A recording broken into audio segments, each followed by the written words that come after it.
Hello everyone, আসসালামু আলাইকুম। আজকে আমি আপনাদের সঙ্গে শেয়ার করব আমুদে মাছ রেসিপি। আজকের রেসিপির জন্য প্রথমেই আমি আমুদে মাছগুলোকে কেটে নিচ্ছি।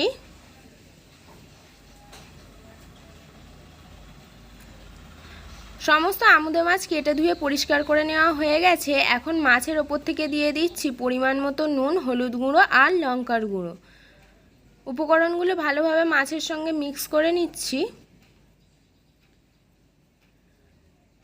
মাছের সঙ্গে নুন, হলুদ আর লঙ্কার গুঁড়ো মিক্স করে নেওয়া হয়ে গেছে। এখন একটি কড়ার মধ্যে দিয়ে দিচ্ছি পরিমাণ মতো সর্ষের তেল। সর্ষের তেলটা ভালো মতো গরম হয়ে গেলে একে একে আমুদে মাছগুলো ছেড়ে দিচ্ছি। ভালোভাবে উল্টে পাল্টে আমুদে মাছগুলো ভেজে নেওয়া হয়ে গেছে। এখন অন্য একটি পাত্রের মধ্যে তুলে নিচ্ছি মাছগুলো। অন্যদিকে আমি নিয়ে নিয়েছি 2 পিস টমেটো, 3 পিস পেঁয়াজ আর আদা রসুন। এইগুলো আমি মিক্সিতে পেস্ট করে নেব।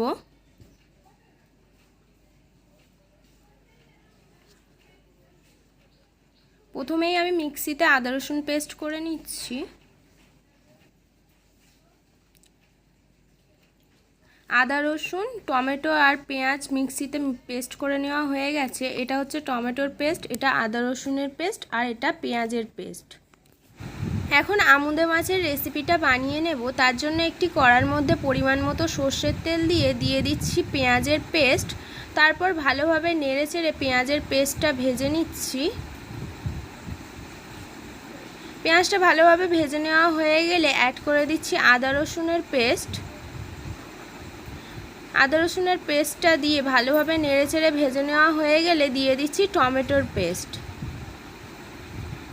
আবারও ভালোভাবে নেড়েচেড়ে অ্যাড করে দিচ্ছি স্বাদ মতো নুন, হলুদ গুঁড়ো, জিরে মরিচের গুঁড়ো, শুকনো লঙ্কার গুঁড়ো আর গরম মশলার গুঁড়ো। এখন উপকরণগুলো ভালোভাবে মিক্স করে নিচ্ছি। তারপরে অল্প করে জল অ্যাড করে মশলাটা ভালোভাবে কষিয়ে নিচ্ছি। মশলাটা ভালোভাবে কষিয়ে নেওয়া হয়ে গেলে অ্যাড করে দিচ্ছি আগে থেকে টুকরো করে রাখা আলুর পিসগুলো। আলুর পিসগুলো দিয়ে আবারও ভালোভাবে মিক্স করে নিচ্ছি মশলার সঙ্গে। তারপরে পরিমাণ মতো জল অ্যাড করে দিচ্ছি যাতে করে আলুটা ভালোভাবে সিদ্ধ হয়ে যায়।